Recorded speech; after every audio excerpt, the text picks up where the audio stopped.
Pemirsa, di era adaptasi kebiasaan baru ini, berbagai kegiatan masyarakat di Bali khususnya pelaksanaan upacara keagamaan kembali meningkat demi mencegah bertambahnya kasus positif COVID-19 dari klaster upacara keagamaan. Penerapan protokol kesehatan yakni 3M harus lebih diketatkan.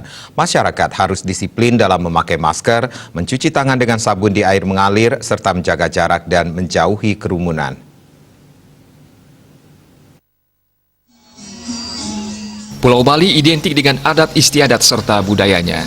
Dalam pelaksanaan niatnya di era adaptasi kebiasaan baru ini, masyarakat harus disiplin melaksanakan protokol kesehatan dengan menerapkan 3M, yakni wajib mencuci tangan dengan sabun dan air mengalir, wajib menjaga jarak serta menjauhi kerumunan, dan wajib memakai masker.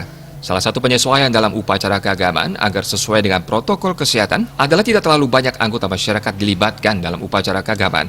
Saat ini, kegiatan adat pada masyarakat sudah mulai meningkat, salah satunya seperti upacara pengabenan yang dilaksanakan oleh masyarakat di Desa Adat Celukan Bawang, Kabupaten Buleleng. Dalam pelaksanaannya, masyarakat taat dalam menerapkan prokes, serta memakai masker dan mencuci tangan di tempat yang telah disediakan. Upacara juga berlangsung dengan jumlah warga yang sudah dibatasi. Selain itu, pengawasan juga diperketat dengan terlibatnya pihak keamanan seperti polisi, TNI, dan pecalang adat.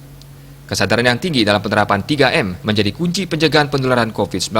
Saat ini, pemerintah bersinergi dengan desa adat sedang memfokuskan pengetatan prokes, salah satunya dalam kegiatan adat untuk mencegah kasus positif COVID-19 bertambah dari klaster upacara keagamaan.